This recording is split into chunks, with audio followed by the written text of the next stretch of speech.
This one is available on Kindle. I'm not going to be reading the synopsis because I don't want to give anything away.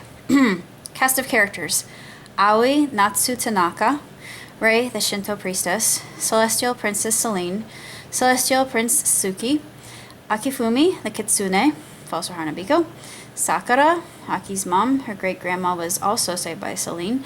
Due to this, the elixir she gives her is blessed not only with medicinal properties, but also that of immortality. Kage, Aki's dad. Ikari, Hana's best friend. Moe, second best friend.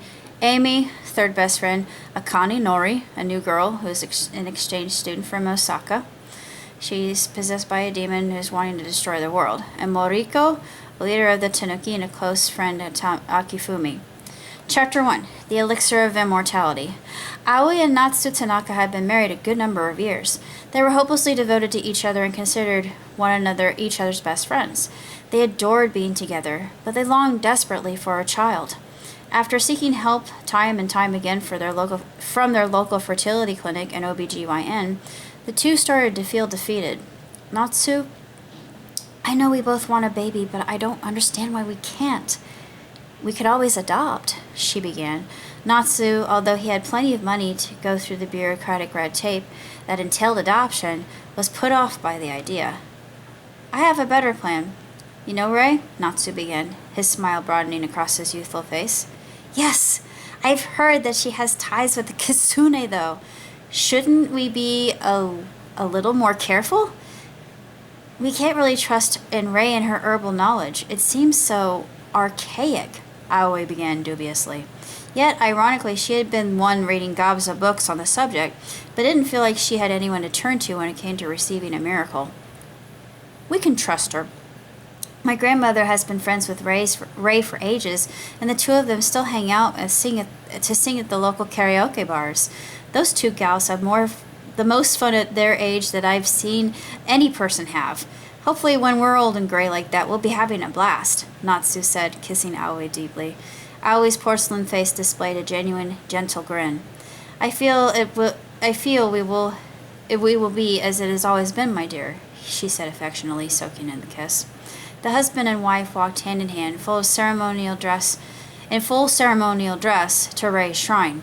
It was quite the hike from their home, even after riding their bikes to arrive there. Come on, up the stairs we go, Natsu said, full of enthusiasm and energy. Even at the ripe age of 35, he still had the stamina of a 13-year-old.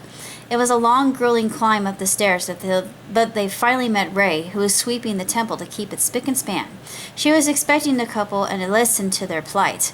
Unfortunately, she gave Aoi the elixir of life to imbibe. It had been granted to Rei after she saved a young pregnant Kitsune, Celine.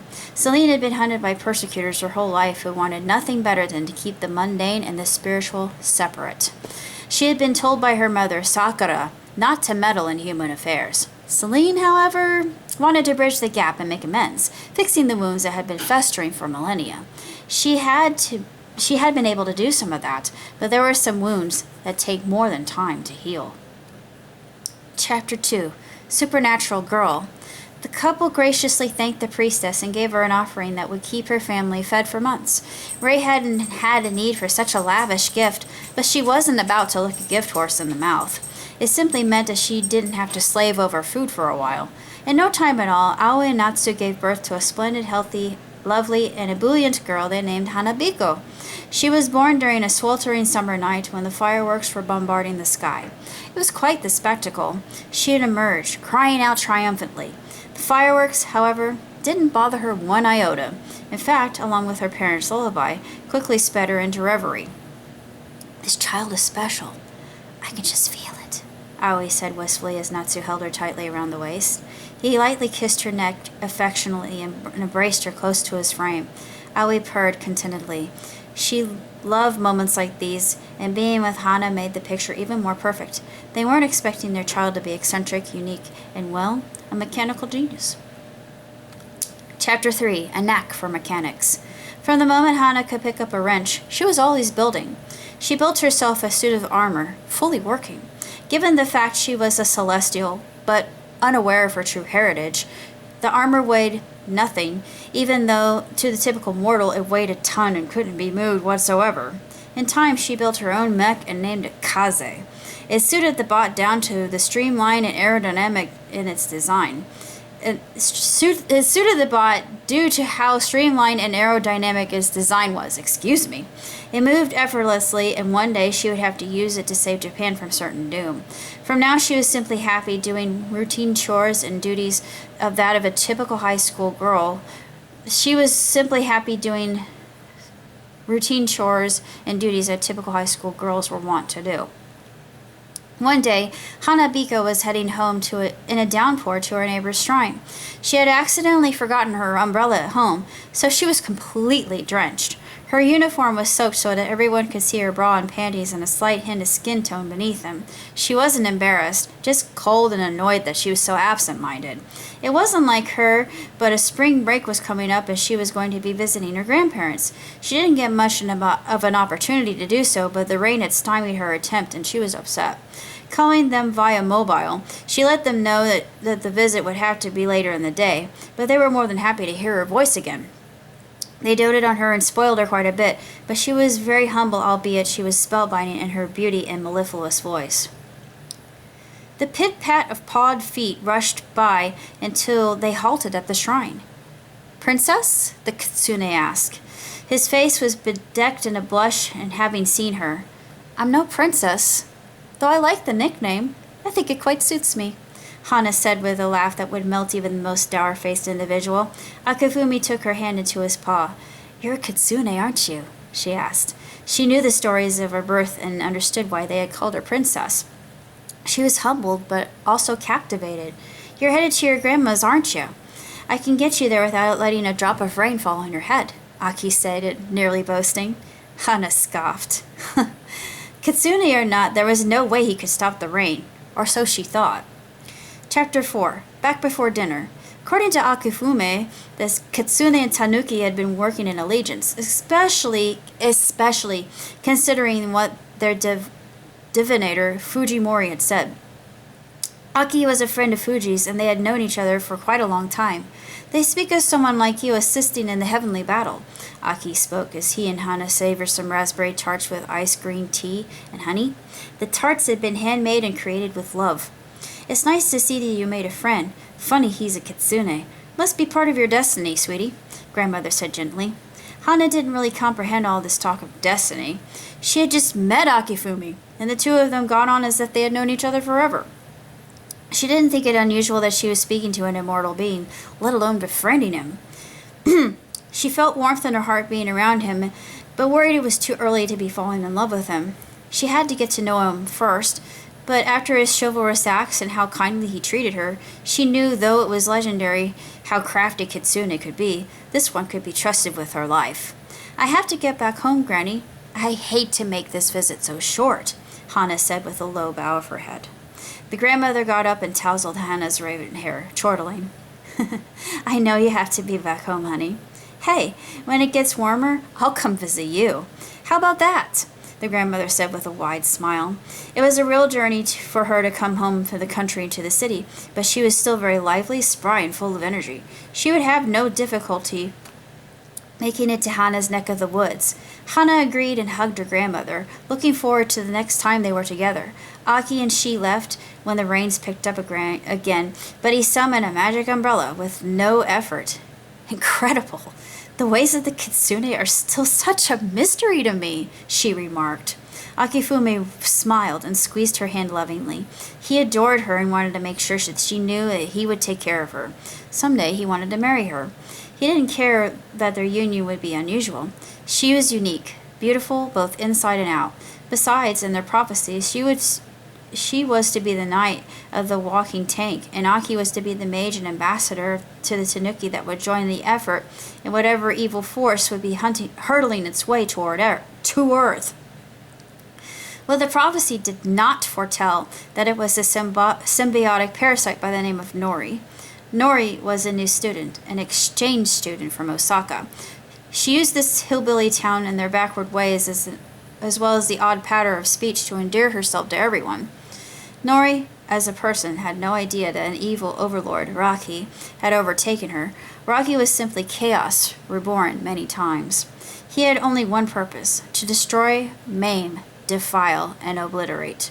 Until the earth was ash beneath his talons, he would find no pleasure nor rest. For now, he was perfectly happy in this hapless human vessel.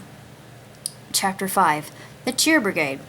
The next day when Hana went to school, she was met by her three best friends, Hikare, Moe, and Amy. I heard there's a new exchange student from Osaka named Nori coming to our school, Amy stated happily. Among the close-knit friends, Amy was the runt in the group. She was quite possibly the most excitable, too. It seemed she had the most information, which wasn't too much of a stretch given her extracurricular journalism. Maybe the cheer brigade should welcome her, Hikari questioned.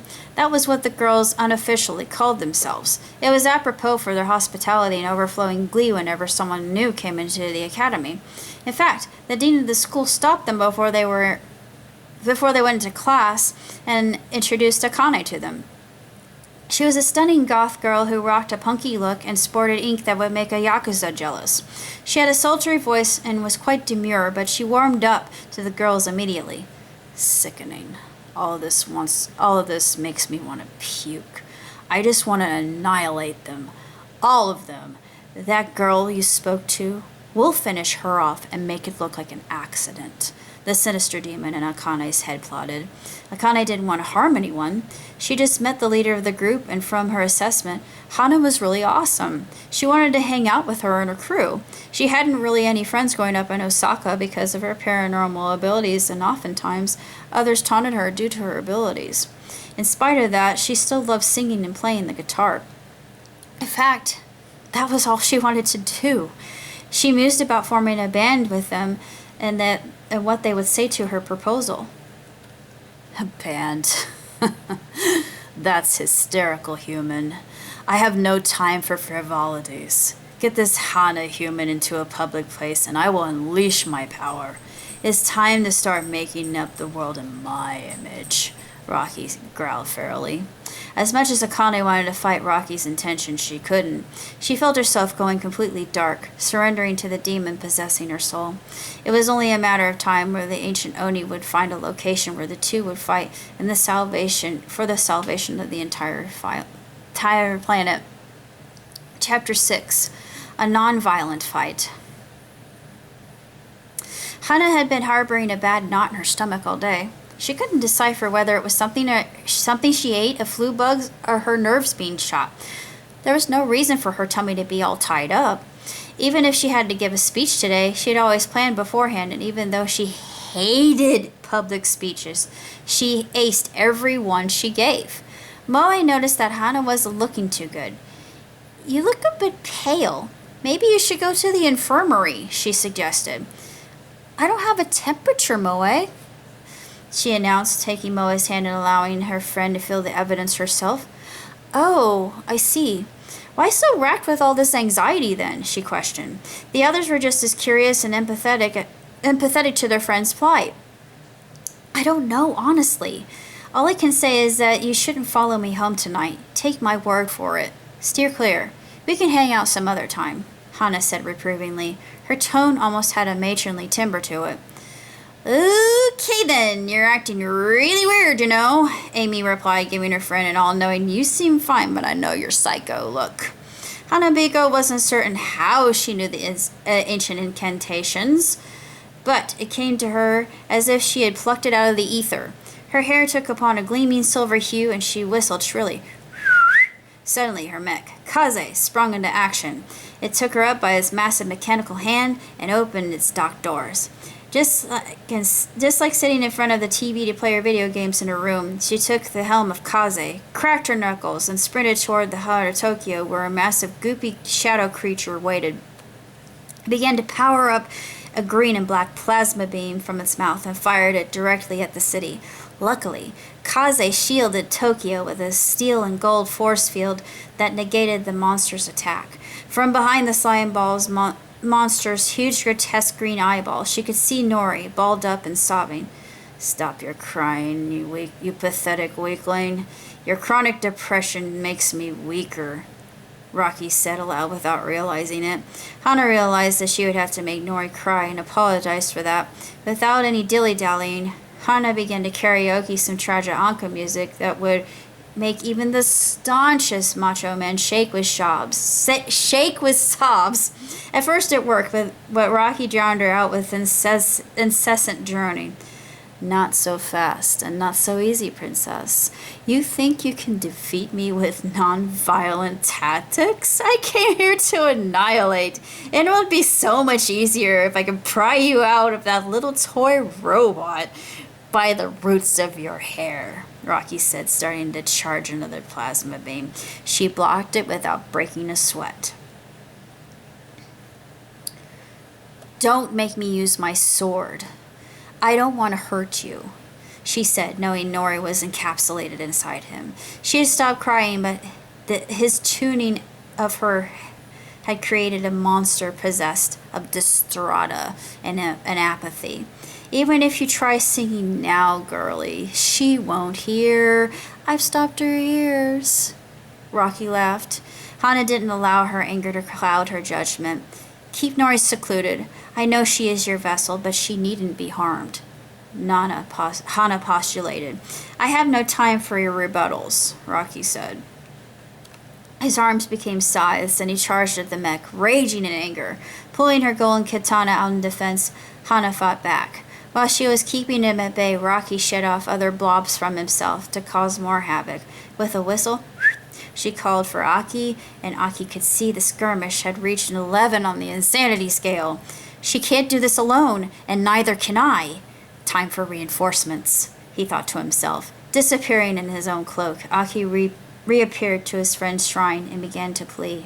Chapter 7, The Tanuki Land of Paw. Mariko had already heard the commotion. Her ears had picked up the faintest tings and pings of metal clashing against metal. You needn't even begin to speak, friend, she said to her ancient ally, Akifumi. Aki's mouth hung slack momentarily, but he knew his friend's ears could hear at a supersonic level. I've already rallied troops. They know what we are facing. We'll extract the girl. We'll make sure she comes out of this predicament alive. There is no need to waste precious life today, Moriko said with a flourish of her purple cape behind her ninjutsu raiment. And I thought I was dramatic, Aki laughed. You're dramatic. I, darling, am fashionable, Mariko said.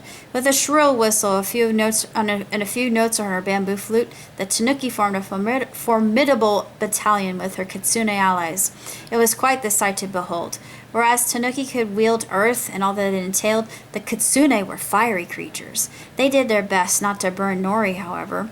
Mariko herself was able to dispel the eldritch creature with more high-pitched flute playing. Recoiling, Rocky let Nori go, and Mariko found a shrine where she could be shielded from the Oni's evil influence. For now, the Osakan schoolgirl was encircled in purity, serenity, and no evil thing could touch her, lest the holiness from the shrine burn them to their core. Side by side, the armies of thousands and mech fought hand in hand, side by side, until Hana was able to locate the matrix of Rocky's essence. Plunging her crystal katana into Rocky's heart, the beast howled in excruciating pain, its amoeba body spiking, oscillating, rising and falling until eventually it fell into a puddle beneath her feet. The creature no longer moved, and eventually it faded into nothingness, drying away in the noonday sun. Chapter 8, Akane Awakens. Hana cast a spell that reversed all the damage that had been done thanks to the Akuma. Rocky would never again run amok. Of course, there would be other villains that came, but Hana was still Japan's savior. Since she was immortal, she never tired of helping where she was needed. She could continue doing so until the earth was no more. Hana's attention was diverted to her new friend Akane. She had recalled that Mariko had placed her in the shrine for protection. The Tanuki had graciously thanked and already returned to their enchanted realm somewhere in Akihabara. Kitsune had gone their separate ways too, but Akifumi remained. Aki offered a chivalrous paw and escorted his lady love to her shining Mecca. With a wave of her hand, Kaze blipped into hiding once more until he was summoned. Her hair returned to its raven luster, and her red and white suit reverted to her typical schoolgirl uniform. Wiping some sweat from her forehead, she smiled at her best friend and lover. I could really go for some ramune right now, she said with a sparkly grin.